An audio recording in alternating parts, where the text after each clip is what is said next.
Hey, welcome back everyone, and thank you for joining me as we go on to our second video in our Drawing Basic Form series, where we're going to be focusing in on the cylinders.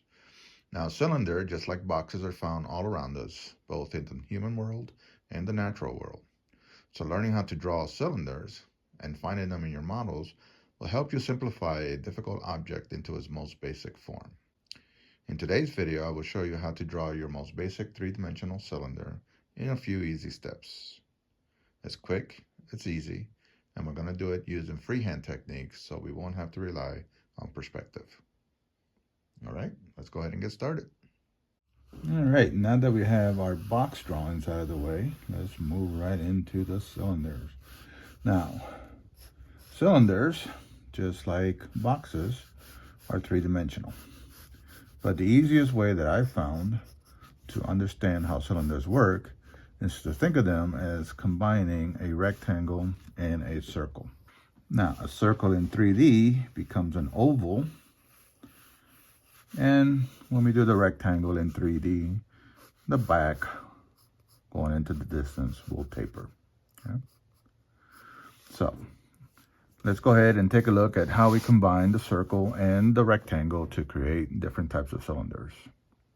Cylinders are really easy to draw if you follow just a few basic steps. First, establish the center line. That tells you the direction that the cylinder is going to go. From that center line, make perpendicular lines 180 degrees from this line right here. That's going to represent the center of each oval. Okay? Then you have to decide, are you seeing more of the top or more of the bottom? Okay. If you're seeing more of the top, then this oval here would look wider than the bottom. Okay. Now remember that the oval has to be turning the entire time. So try not to leave any flat edges on the oval. Okay. The bottom one is going to be similar, except that because we're seeing more of this and less of this one's going to be shallower. Okay. So this one may only look like this. Still the same width, but shallower. And then you simply connect these two edges together. If the cylinder is hollow, then you would leave everything as you see it right now and simply remove the center lines and the perpendicular lines. If the cylinder is going to be solid, then you keep this outer part of the oval, of course the walls, and the entire upper oval, like so. And if it's hollow, you're going to be able to see inside. You can do that with shading, or you could do that by adding a little rim around it. So I'm just going to add just a little bit of a rim here to indicate that the top is actually open like a can. Same thing would happen if the cylinder is horizontal. So start off by drawing your directional line, then make perpendicular lines. And I like to establish them about the same height. If it helps, you can actually draw the entire rectangle, because these are parallel, to make sure that the distance between here and here is going to be the same as here and here. Then, just like on this one, decide, are you seeing more of this side of the oval or more of this side? I'm going to go ahead and make this side the bigger side. So I'm going to make an oval from this to here. Okay, I don't want to go past it, and I don't want to be shy of it. Okay. Since it's in perspective, this little section here will look a little bit smaller than this section here. Making sure that it is turning the entire time. And then since we're seeing more of this side, then this side would be the smaller of the two. Okay. Still using the same distance here, the same height, but make it a little bit shallower. Okay. And then these remain the same, right? We would just simply erase the lines in the middle, the guidelines in the middle. So the question always comes up, how big should I make that oval? Okay. So to illustrate that, I'm just going to do a very simple diagram. Okay. If the cylinder is coming straight at you, then you're going to see an entire circle. Okay, so I'm just going to draw one here. I'm going to do it below center so you guys can see it. So this would be a circle.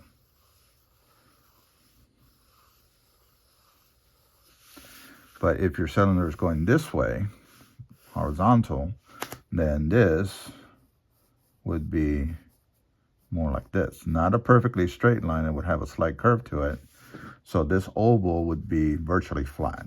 So you can imagine that this is the top of the cylinder.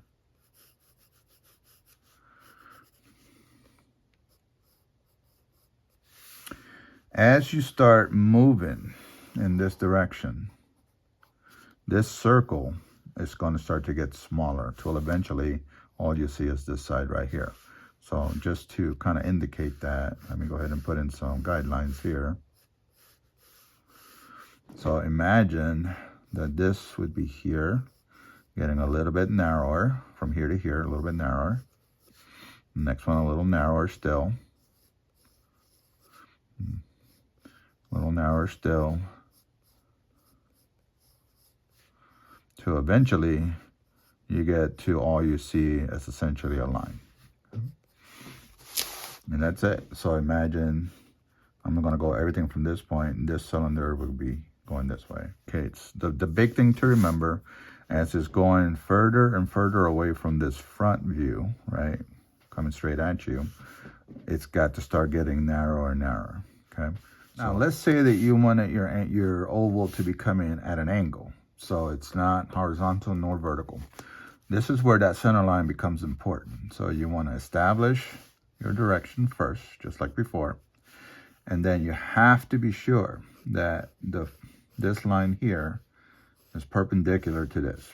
Okay, and then use your center line to get your points. This is really important when the oval is coming at you because the oval has to be tilted. Okay? So from here to here, and being this is the front here, I'm going to create my oval. Again, making sure that it is turning the whole time. Then for the back, you simply taper this. Just like when we were doing boxes, as they go into the distance, they need to start to get smaller. Okay, so somewhere far in the distance, far, far away, there is a horizon line, and these two lines would vanish at that point. Okay, on the vanishing point on the horizon line. Once you have that established, then decide where the back of the cylinder is going to go. Put in your perpendicular line, and then draw the oval. Remember, the oval is going into the distance, so it needs to start to get smaller than this one.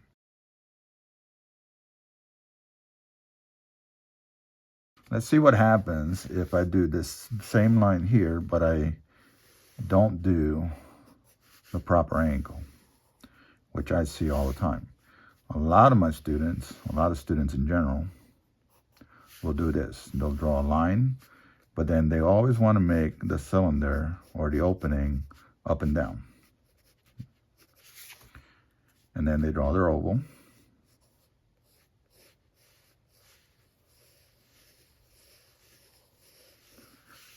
And then they take it back and they taper it. And you can see that it doesn't look right. It looks like part of it has been cut off, kind of sliced off, right? Because the angle here does not match this 90 degree here. Okay?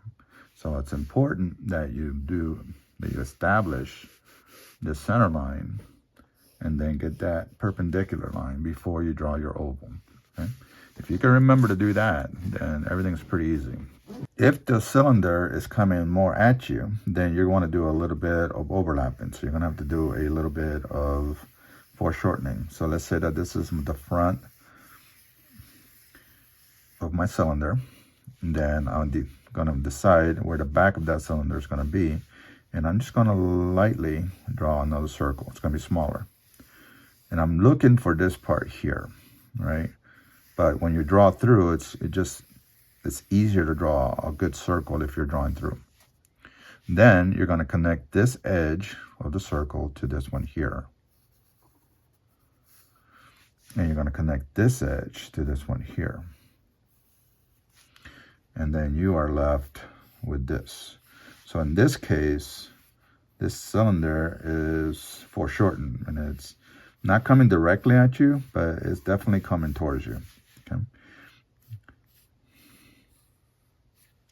So sometimes it is necessary to overlap, depending on the angle that you're looking at. All right, guys, there you have it. Drawing cylinders is actually pretty easy, pretty straightforward. I would highly recommend that you think of them as a combination of a circle and a rectangle. Keep it in mind that because they're going to be in 3D, that the circle has to change into an ellipse or a oval, and the box or this rectangle has to taper into the distance if it's in perspective.